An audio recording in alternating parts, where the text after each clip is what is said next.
Assalamualaikum warahmatullahi wabarakatuh.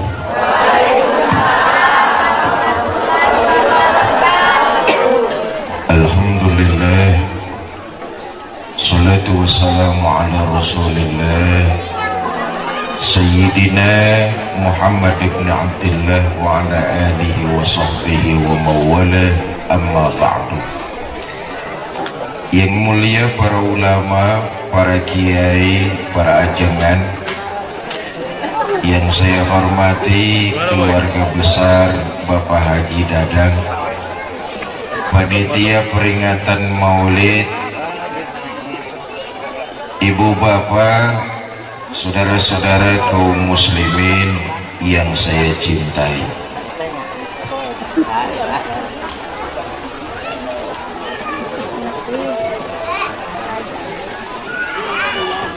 Alhamdulillah, berkat izin dari Allah, pagi ini kita dapat bertemu dan berkumpul. Mudah-mudahan pertemuan kita pagi ini mendapat curahan rahmah dan berkah dari Allah Subhanahu wa ta'ala. Salawat dan salam selalu kita curahkan pada junjungan kita baginda Nabi besar Muhammad sallallahu alaihi wasallam, dengan harapan kelak di yaumil akhir kita semua akan mendapat syafaat dari Nabi Muhammad sallallahu alaihi wasallam. Ibu bapak saudara-saudara, tidak ada seorang pemimpin pun di dunia ini yang cintanya kepada umat dan rakyat dari dunia sampai akhirat kecuali Nabi kita Muhammad sallallahu alaihi wasallam. Yang ada pemimpin-pemimpin sekarang kalau cintanya sama rakyat cuma pada saat-saat tertentu saja.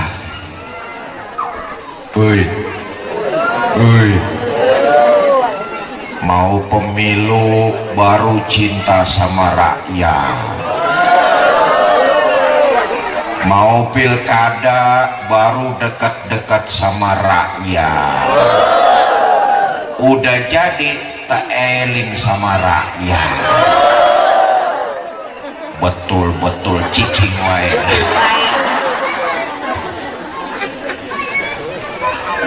Nabi cintanya kepada rakyat dan umat dari dunia sampai akhirat.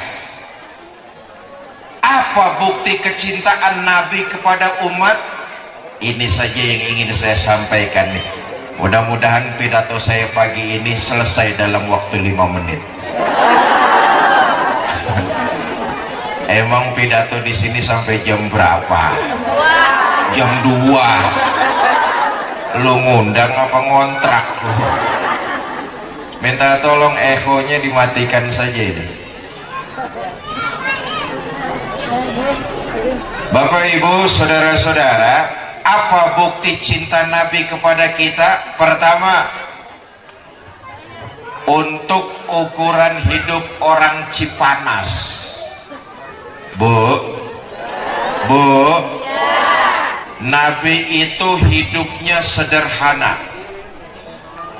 rumahnya kecil, tidurnya di atas pelepah daun korma, kadang-kadang sampai berbekas di pipinya yang mulia. Ya Allah, Sayyidul Mursalin, Khatamun Nabiyyin, penghulu para nabi dan rasul, tidur geletak beralaskan daun korma, bebekas di pipinya yang mulia. Sarapan paginya seteguk air zam-zam, sepotong roti, kadang-kadang 1-2 butir korma. Dalam kehidupan yang demikian sederhana, Allah menawarkan, wala saufa yu'tika rabbuka fatarda. Muhammad, kamu mau apa? Ngomong saja. Mau harta yang banyak? Ngomong. Mau jabatan yang tinggi? Ngomong. pangkat yang luas.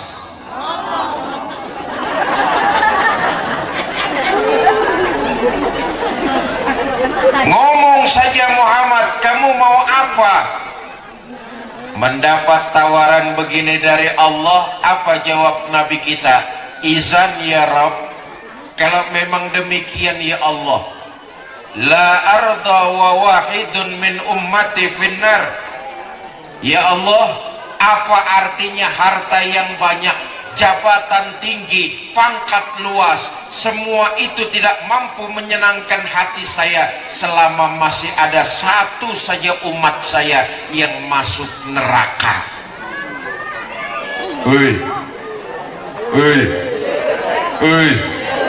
Walhasil Nabi lebih memilih umat dan rakyat, hidup sederhana ketimbang hidup bergelimangan harta, pangkat dan jabatan. Ayeuna naon ayeuna? Sekarang ada nggak pemimpin kayak begini?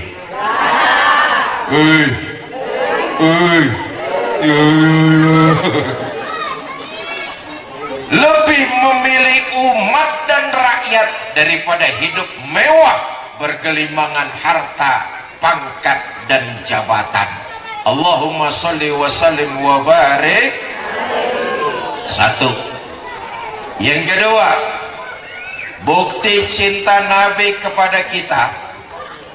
Pada tanggal 12 Rabiul Awal, hari Senin, tanggal dan harinya sama ketika beliau lahir ke alam dunia, Allah memerintahkan malaikat Israel,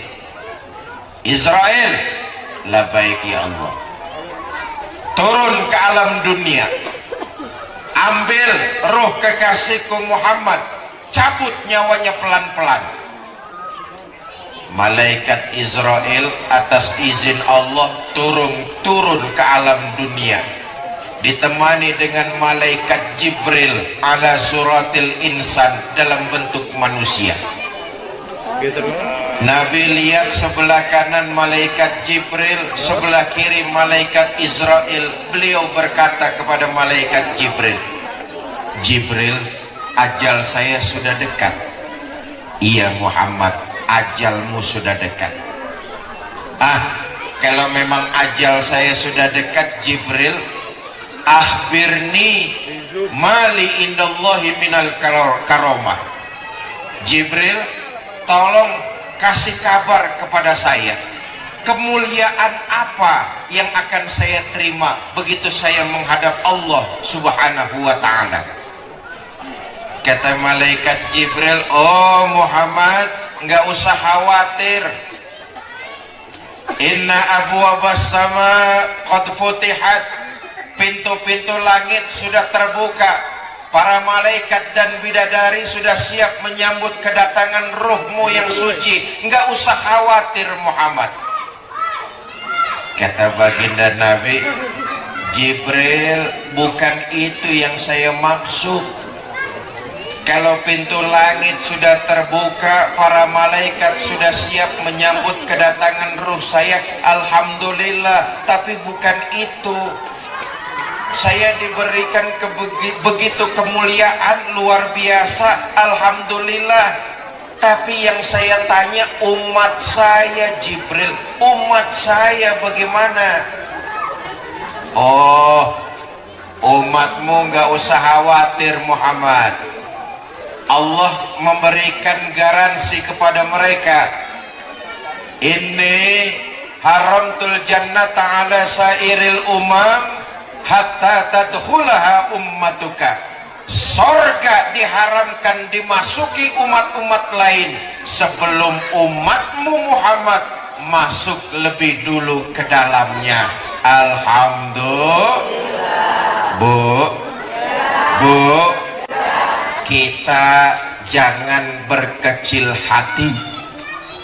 Walaupun kita ini umat paling akhir, tapi di akhirat nanti karena jadi umat baginda Nabi Muhammad dapat kemuliaan, dibangkitkan paling dulu, dihisab paling dulu, lewat siratal mustaqim paling dulu, masuk surga paling dulu, kalau toh mampir ke neraka juga paling, ya resiko. Jibril, kalau memang begitu jaminan dari Allah, alhamdulillah sekarang saya lega. Ayo Israel, cabut ruh saya. Mulai dilakukan proses pencabutan ruh, dari kaki naik ke lutut, dari lutut naik ke pusat, dari pusat naik ke dada, dari dada sampai ke tenggorokan. Ketika ajal baginda Nabi sudah sampai tenggorokan, dari bibir yang mulia keluar 3 kalimat, as-sholah, as-sholah, ummati, ummati, an-nisa, ittaqun nisa. As-sholah, as-sholah, sholat, jaga sholat, sholat, dirikan sholat. Bu, ini pesan baginda Nabi terakhir, as-sholah, ittaqun nisa, ummati, ummati. Saudara, yang bikin kita ini umat Islam beda dengan makhluk-makhluk Allah yang lainnya adalah sholat. Maaf, ibu kenal monyet? Kenal monyet? Kenalnya jangan melototin saya dong.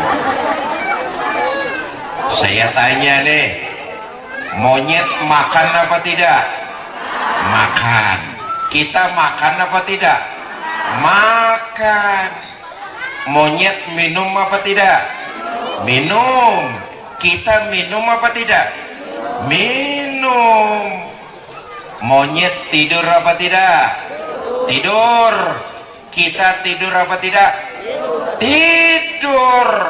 Tapi kita sholat, monyet nggak sholat. Makanya ibu-ibu punya suami nggak pernah sholat, entar malam sama juga tidur sama.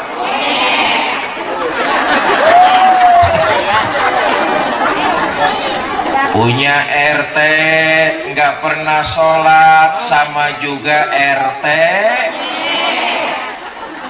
Tuh yang belakang Pak RT jawabnya paling kenceng tuh. As-sholah, as-sholah, sholat, dirikan, sholat, jaga, sholat, kerjakan. An-nisa, ittaqun nisa, wanita, lindungi, hormati, muliakan kaum wanita. Bu, ibu nih, kaum ibu punya hutang jasa teramat besar dengan baginda Nabi besar Muhammad Sallallahu Alaihi Wasallam. Bu, ayo lihat sejarah. Sebelum baginda Nabi lahir, ketika itu dunia cuma ada 3 peradaban besar: Romawi, Yunani, Asia Tenggara. Ketiga-tiganya sangat melecehkan kaum wanita. Wanita tidak dihargai, wanita tidak dimuliakan. Peradaban ini sangat melecehkan kondisi kaum wanita. Di Romawi, seorang bapak boleh memperjualbelikan anak gadisnya. Nauzubillah min. Di Yunani, seorang suami bebas memperjualbelikan istrinya di pasar. Nauzubillah min.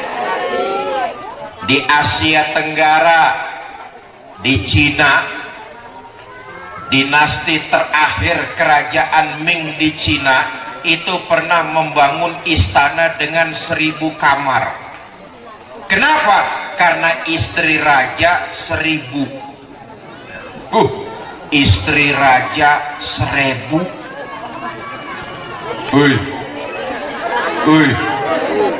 Istri raja 1000. Saya nggak bisa pikirkan kalau raja istrinya sampai 1000, itu raja kapan sempat pakai kolornya?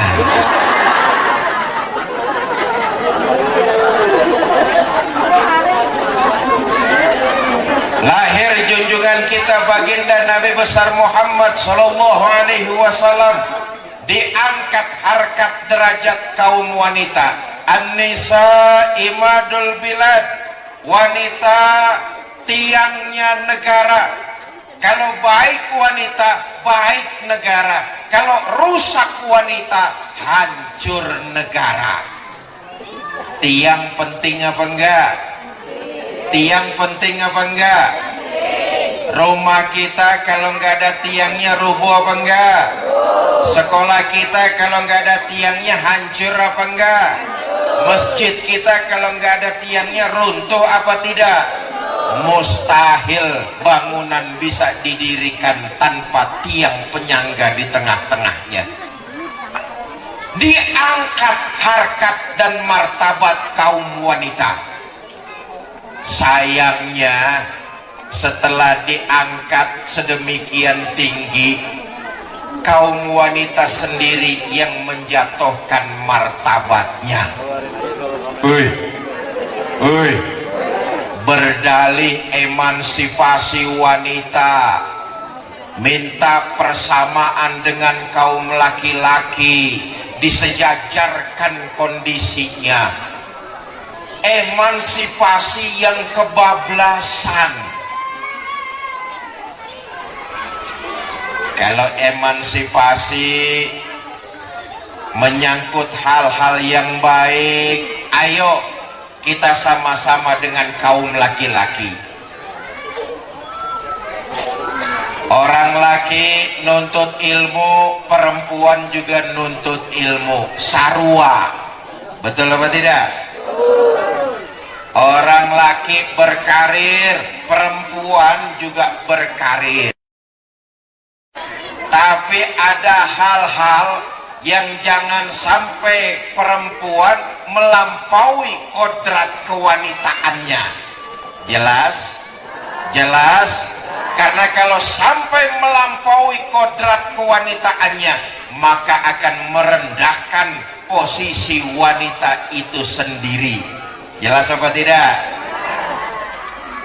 Bapak Ibu, saudara-saudara kaum muslimat yang saya cintai, An-nisa ittaqun nisa. Ummati, ummati, umatku, umatku. Ayo lihat. Di akhir hayatnya baginda Nabi tidak manggil istri tercintanya. Di akhir hayat baginda Nabi nggak manggilin anak semata wayangnya. Di akhir hayat Nabi nggak manggilin Hasan Husain cucu kesayangannya. Tapi yang dipanggil-panggil di akhir hayat beliau adalah kalimat ummati, ummati. Kita semua umat baginda Nabi besar Muhammad sallallahu alaihi wasallam. Maka pantas sebagai seorang muslim baginda Nabi kita jadikan contoh, teladan, panutan dalam kehidupan kita. Supaya apa? Kita selamat dunia dan akhirat. Nah, sekarang masalahnya, Bu, kita nih mulut saja mantap ngaku umat baginda Nabi, tapi perilaku dan perbuatan masih jauh dari yang dicontohkan oleh baginda Nabi. Mulut kita ngaku umat Nabi, tapi perbuatan kita jauh panggang dari api. Apa sebab? Nabi itu rahmatan lil alamin. Kalau kita ngaku jadi umat baginda Nabi, maka kita terapkan dalam kehidupan kita. Jadilah orang Islam yang rahmatan lil. Apa artinya? Menebarkan kebaikan kepada sesama makhluk Allah, menebarkan nilai-nilai ibadah kepada sesama makhluk, menebarkan kebaikan dalam Islam selama itu diniatkan mencari ridho Allah, maka insya Allah bernilai ibadah. Jadi dalam Islam itu berbuat baik yang diniatkan karena mencari keridhaan Allah itu dicatat sebagai sebuah ibadah dan mudah-mudahan dilipat gandakan.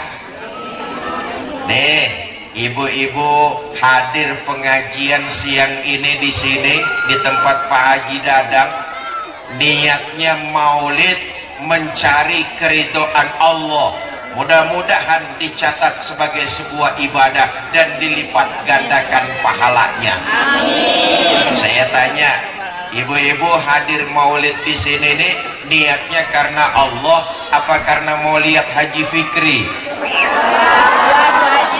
Dua-duanya. Maruk itu mah. Segala perbuatan baik yang dilakukan oleh orang Islam landasannya mencari keridhaan Allah, maka itu dicatat sebagai sebuah ibadah dan diganjar dengan nilai pahala. Itu baru umat Nabi, menebarkan nilai-nilai kebaikan, mencari pahala dengan berbuat baik kepada sesama. Bu,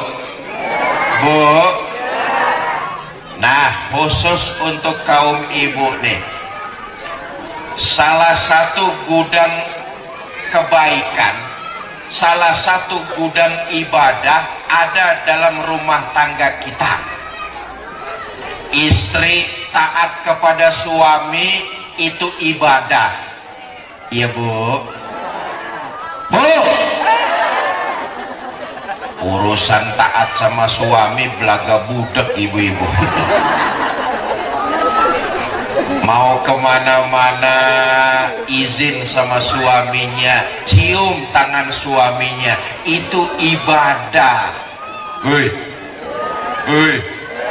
Tadi mau ngaji izin gak sama suaminya? Cium tangan suaminya? Sabodo tai.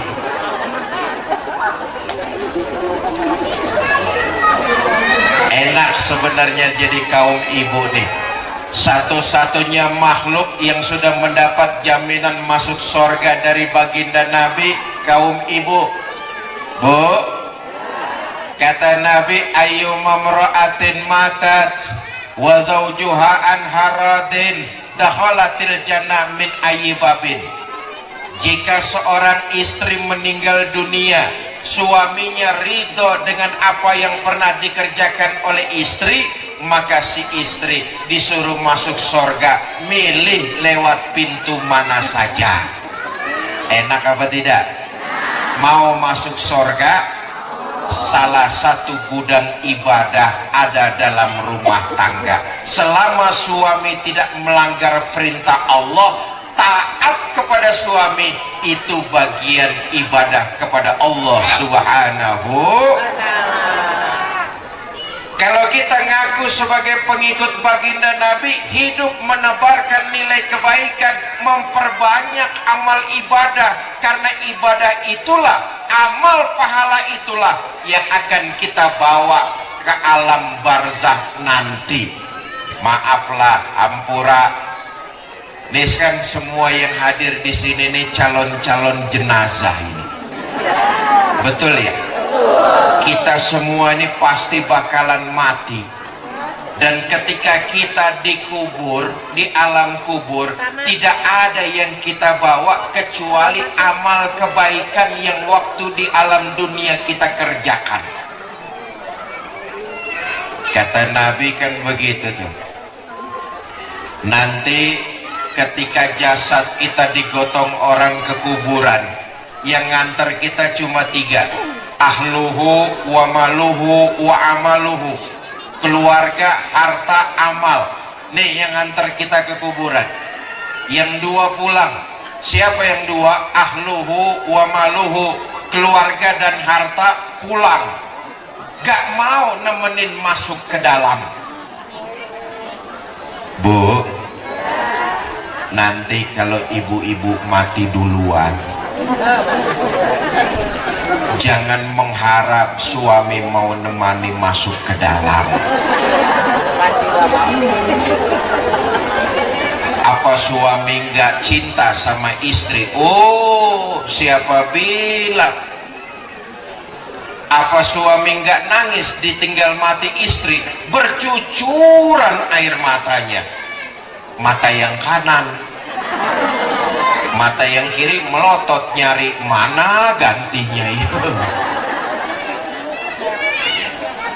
Yang nemenin masuk ke dalam tidak lain dan tidak bukan amal kebaikan yang ketika hidup di alam dunia dikerjakan hanya mencari keridhaan Allah Subhanahu wa ta'ala. Itulah bekal ibadah yang akan kita bawa mati. Dan itulah salah satu ciri umat baginda Nabi besar Muhammad sallallahu alaihi wasallam. Ayo, dengan memperingati maulid Nabi, jangan cuma sekedar kita pandai berucap bahwa kita umat Nabi Muhammad, tapi hidup jadi rahmatan lil alamin, menebarkan nilai-nilai kebaikan di sekitar kita. Itu baru umat baginda Nabi. Bu, kalau ibu berbuat baik sama orang, sesungguhnya ibu berbuat baik kepada diri ibu sendiri. Ibu berbuat baik kepada saya, kelihatannya ibu membantu saya, tapi sesungguhnya ibu membantu diri ibu sendiri. Al-Quran dengan tegas menyatakan, in ahsantum ahsantum li anfusikum wa in asa'tum falaha. Kalau kamu berbuat kebaikan, kebaikan itu akan kembali buat dirimu sendiri. Kalau kamu berbuat kejahatan, kejahatan itu juga akan pulang untuk dirimu sendiri. Apa yang kita lakukan, apa yang kita perbuat, akan kita tuai, akan kita panen, apalagi di alam barzakh nanti. Karena itu mengaku umat baginda Nabi memperbanyak amal kebaikan dengan menebarkan berbagai macam nilai-nilai kebaikan di sekitar kita.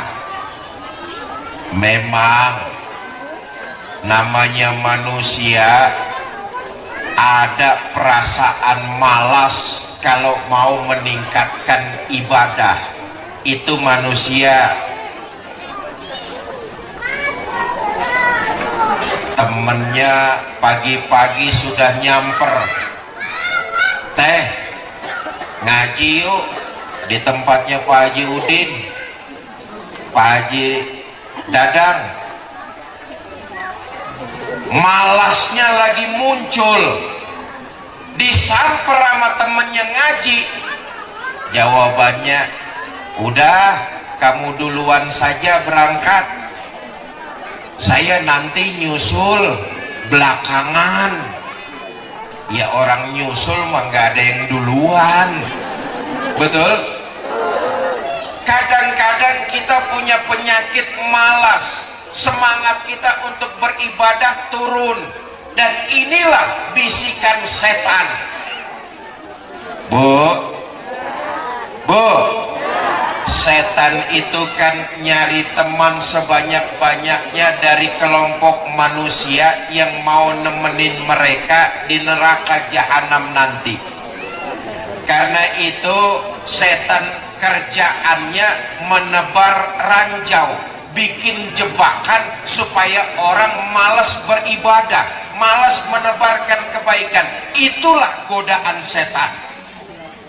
Nih, ibu-ibu hadir maulid di sini, apa dipikir setan seneng? Oh, bencinya bukan main setan. Dengan segala daya dan upaya setan membisiki kita supaya jangan hadir maulid di tempat ini. Tadi waktu di rumah ibu hatinya sudah dibisikin sama setan, ngapain hadir maulid, di rumah saja, cucian lagi banyak, matahari panasnya lumayan, nyuci saja. Dibisiki hati kita supaya jangan sampai datang ke tempat kebaikan seperti ini. Tapi saya bersyukur ngelihat antusias ibu-ibu hadir memperingati maulid banyak. Ini artinya melawan godaan setan. Hati ibu kuat menyingkirkan godaan setan. Enggak, saya mau datang maulid, saya mau hadir memperingati maulid, mau ngaji. Ibu datang ke majelis taklim sini. Bu, jangan dipikir majelis taklim itu daerah zona bebas iblis. Majelis taklim itu bukan daerah bebas zona setan. Justru di sini setannya makin gemuk. Sampai di sini hati ibu tetap dibisikin sama setan. Ya udah dah, kamu kalau mau datang ke majelis taklim maulid, datanglah sana. Ntar sampai majelis taklim kamu ngobrol saja, ngobrol, ngomong aja ngomong, ustadznya jangan didengerin. Setan tuh, Oi, setan,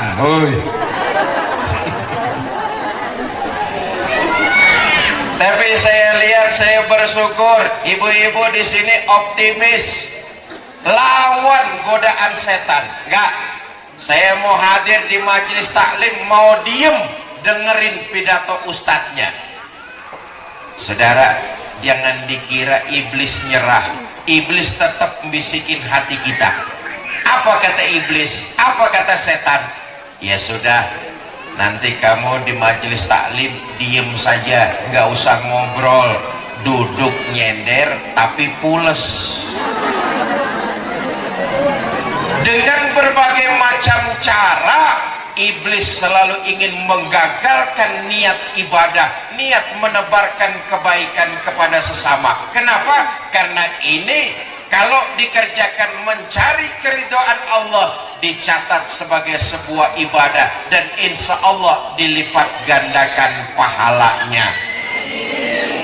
Bu, mudah-mudahan kita nanti di akhirat diaku sebagai umat baginda Nabi besar Muhammad Sallallahu Alaihi Wasallam dengan ibadah yang kita kerjakan, kita mendapat syafaat dari beliau.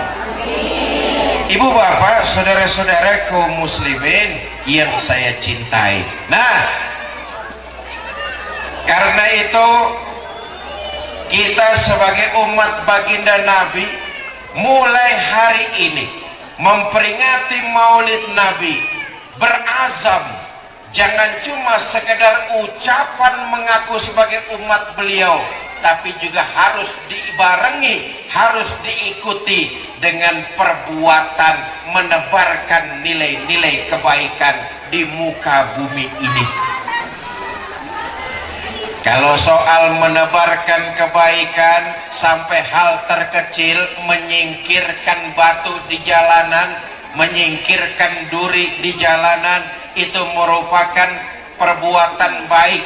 dicatat sebagai sebuah pahala dan insya Allah dilipat gandakan pahalanya. Kita umat Islam ini dari mulai bangun tidur sampai tidur kembali, pekerjaan-pekerjaan yang baik kalau dilakukan dengan niat mencari keridhaan Allah, itu merupakan ganjaran pahalanya insya Allah ada. Jelas? Jelas? Mengasuh anak dengan kesabaran dan mengharap keridhaan Allah itu merupakan ibadah. Oh, ngasuh anak itu susah. Betul, Bu? Saya kaum bapak, jujur sajalah, kaum bapak kalau disuruh ngasuh anak 2 jam saja celeng. Betul apa tidak? Kaum bapak kami ini kurang kesabarannya, karena memang tugas pokok kami para suami kaum bapak mencari rizki di luar rumah. Kaum ibu bekerja di rumah, mendidik anak-anaknya, diberikan oleh Allah kesabaran yang double. Susah didik anak itu. Makanya betul kalau ada makalah mengatakan bahwa ibu adalah sekolah pertama terhadap anak-anaknya di rumah.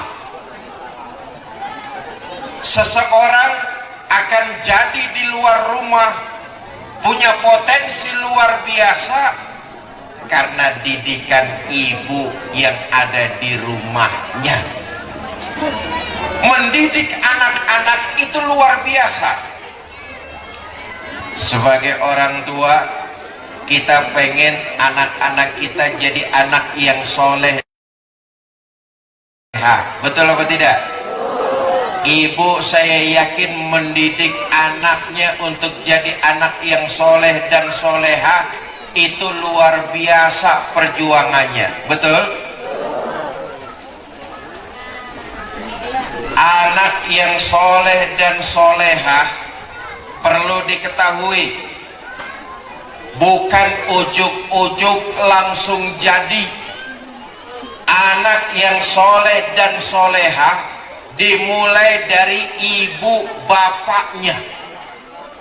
Kalau bapaknya sering datang ke masjid untuk melaksanakan sholat berjamaah, menghadiri pengajian, ibunya rajin ngisi dan hadir dalam pengajian, anak kemudian melihat, insya Allah anak tersebut tumbuh jadi anak yang soleh dan soleha.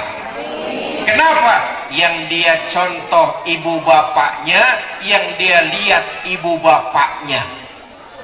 Kalau bapaknya rajin ke masjid, ibunya rajin ke majelis taklim, insya Allah anaknya akan mau menuntut ilmu agama. Betul apa tidak?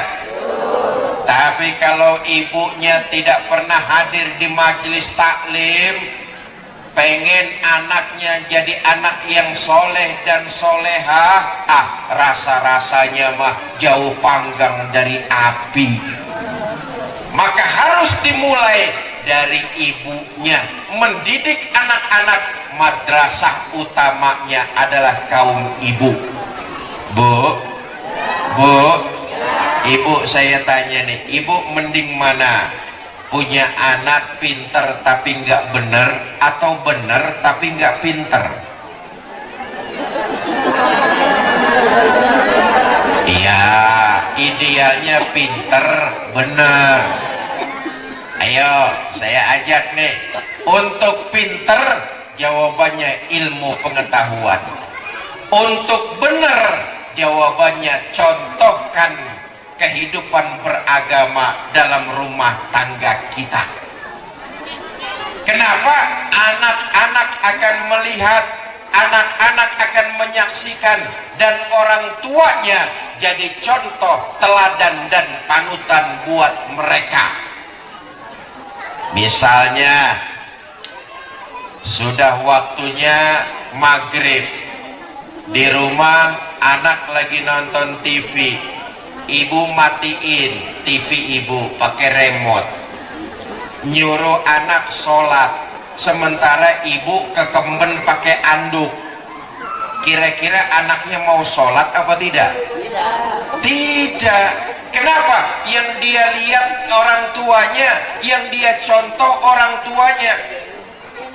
Maka betul kalau dunia pendidikan mengatakan, kalau ingin mendidik anak yang berhasil, maka didikan dalam keluarga harus bersifat audiovisual. Apa audiovisual? Ya teori, ya praktek. Nggak bisa didik anak cuma dengan teori, prakteknya enggak, teladannya enggak ada, contohnya nggak bisa. Mendidik anak harus teori, harus praktek. Ibu pengen punya anak pinter berenang, didiknya cuma teori. Neng, berenang itu gaya bebas begini, begini, begini, begini. Gaya dada begitu, begitu, begitu, begitu. Gaya punggung begini, begitu, begini, begitu. Teori. Tapi prakteknya nggak pernah. Sekalinya ke kolam renang, nyebur gaya batu. Kenapa? Tidak dicontohkan. Karena itu dunia pendidikan mengatakan kalau pengen punya generasi yang hebat, didikannya harus teori, harus praktek, audiovisual. Contoh buat anak-anak kita tidak lain dan tidak bukan ibu bapaknya. Menebarkan nilai-nilai kebaikan terutama dalam lingkup keluarga kita. Dengan apa? Menghidupkan ajaran agama dalam rumah tangga kita masing-masing. Ya Bu, ya Bu. Ibu bapak, saudara-saudara kaum muslimin yang saya cintai. Terakhir, dengan memperingati Maulid Nabi, kecintaan kita makin kuat kepada baginda Nabi besar Muhammad sallallahu alaihi wasallam. Hidup lalu menebarkan nilai-nilai kebaikan. Karena itu menjadi bekal kita dalam menuju alam barzah dan alam akhirat nanti. Bekal harus kita perbanyak dalam kehidupan di dunia. Yang penting bekalnya sudah ada. Insya Allah kita akan mendapat syafaat dari Nabi kita Muhammad sallallahu alaihi wasallam. Bekal kita harus punya, amal ibadah kita harus banyak. Itu bekal itu. Kenapa? Perjalanan yang akan kita lalui masih sangat panjang. Maaf, kata Imam Ghazali kan, perjalanan manusia ini ada 5 stasiun, ada 5 tempat transit. Kita ini hidup musafir. Pertama, kita pernah tinggal di alam ruh. Sebelum jasad diciptakan, Allah sudah menciptakan ruh terlebih dahulu. Semua kita pernah tinggal di alam ruh. Berapa lama kita tinggal di alam ruh? Wallahu a'lam. Allah saja yang tahu berapa lama kita tinggal di alam ruh. Dari alam ruh kita melanjutkan perjalanan musafir kemana? Alam rahim. Semua kita pernah tinggal di dalam perut ibu kita. Betul apa tidak? Alam rahim.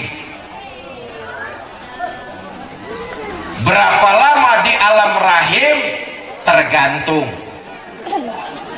Ada yang 7 bulan sudah keluar, namanya bayi prematur. Betul apa tidak? Ada yang 9 bulan 10 hari, itu namanya bunting normal. Ada yang 2 tahun, bunting kebo. Begitu keluar brengosan. Dari alam rahim kita musafir melanjutkan perjalanan kemana? Alam dunia. Nih sekarang kita di alam dunia.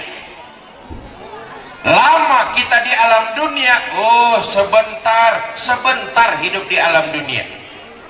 Al waktu kasoif, waktu itu cepat berputar, hidup itu nggak terasa, tahu-tahu kemarin masih anak-anak, sekarang udah pada gendong anak. Betul apa tidak? Berapa lama kita hidup di alam dunia? Sebentar kok Ustaz. Orang-orang dulu tuh hidupnya umurnya kok panjang-panjang, hidupnya lama mereka. Iya, orang dulu umurnya panjang, hidupnya lama. Nabi Adam konon katanya umurnya 1000 tahun, umatnya ya umurnya ribuan tahun juga. Nabi Nuh umurnya 850 tahun, umatnya ya kira-kira umurnya 850 tahunan. Junjungan kita baginda Nabi besar Muhammad sallallahu alaihi wasallam umurnya cuma 63 tahun. Kita umat Nabi Muhammad pasti umurnya nggak jauh-jauh dari umur Nabi. Betul apa tidak? Makanya yang siang ini umurnya 62 tahun 11 bulan,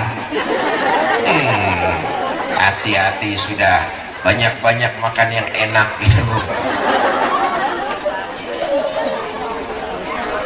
Di alam dunia ini kita cuma sementara, cuma sebentar. Kenapa? Kita masih akan melanjutkan perjalanan musafir. Kemana dari alam dunia? Alam barzah, alam kubur. Berapa lama kita di alam kubur? Sampai datangnya kiamat nanti. Satu hari di alam dunia beda masanya dengan satu hari di alam barzah. Satu hari di alam dunia 10.000 tahun di alam barzah. Satu hari di alam dunia 10.000 tahun di alam barzah. Kalau kiamatnya masih 1 juta tahun, masih sekian lama di alam barzah menunggu kiamat. Setelah kiamat datang, semua dibangkitkan, kita menuju alam mahsyar, alam terakhir sebagai pertanggungjawaban perbuatan kita di alam dunia ini. Itulah perjalanan kita. Perjalanan 2 alam sudah kita lewati, 2 alam akan kita lalui. Perjalanan ini akan makin lama dan makin panjang, maka diperlukan bekal yang cukup ketika kita hidup di alam dunia. Apa bekalnya?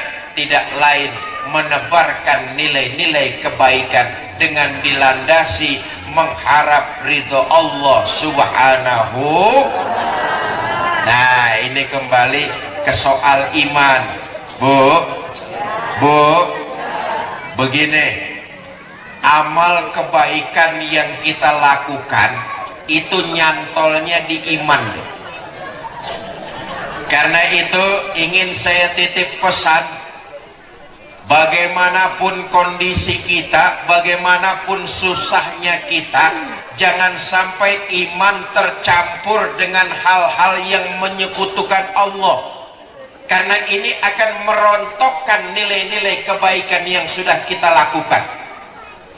Amal ibadah yang kita kerjakan nyantolnya di iman. Beginilah, mudah-mudahan dengan bahasa yang gampang, mudah dicerna. Orang mah, kalau boleh pidato pakai mah di sini, boleh nggak pidato pakai mah di sini? Boleh ya. orang mah mendingan amal ibadahnya sedikit tapi imannya benar daripada amalnya banyak imannya salah. Ini tauhid nih. Kenapa? Amal ibadah yang dikerjakan nyantolnya di iman. Idealnya orang yang ngaku pecinta Nabi Muhammad, orang yang ngaku umat Nabi Muhammad, imannya benar, amal kebaikannya banyak. Ini ideal. Bagaimanapun banyaknya kebaikan seseorang, tapi kalau imannya salah, itu amal tidak ada tempat dia nyantol. Amalnya nguap, ngawang, ngambang. Ibu tahu ngambang? Tahu ngambang? Kayak yang di kali itu kan.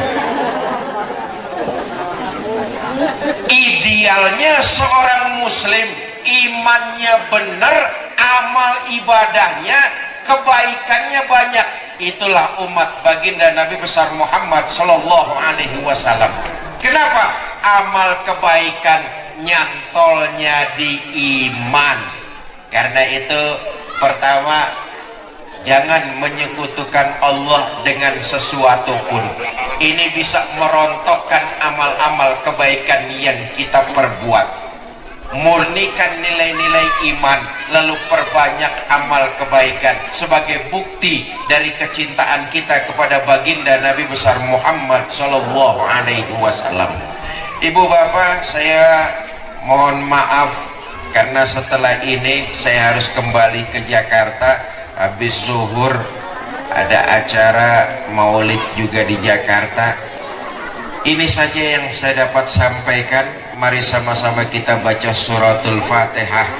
Mudah-mudahan kita semua yang hadir di sini dipanjangkan umur dalam taat kepada Allah, diberikan kita rumah tangga yang sakinah, mawadah dan rahmah, dikaruniakan kita keturunan yang soleh dan soleha, diwafatkan kita dalam kondisi husnul khatimah, dan di akhirat nanti kita dibangkitkan di bawah pimpinan baginda Nabi besar Muhammad sallallahu alaihi wasallam dan mendapat syafaat beliau.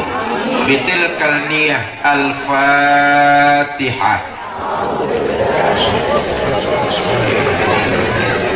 Alhamdulillahirabbil alamin. Iyyaka na'budu wa iyyaka nasta'in. Ihdinas siratal mustaqim. Siratal ladzina an'amta 'alaihim ghairil maghdubi 'alaihim waladdallin. Rabbighfir lana wa liwalidina amin. Ini saja yang dapat saya sampaikan, mudah-mudahan ada manfaat. Lebih kurang saya mohon maaf. Wallahul muwafiq ila aqwamit thoriq. Assalamualaikum warahmatullahi wabarakatuh.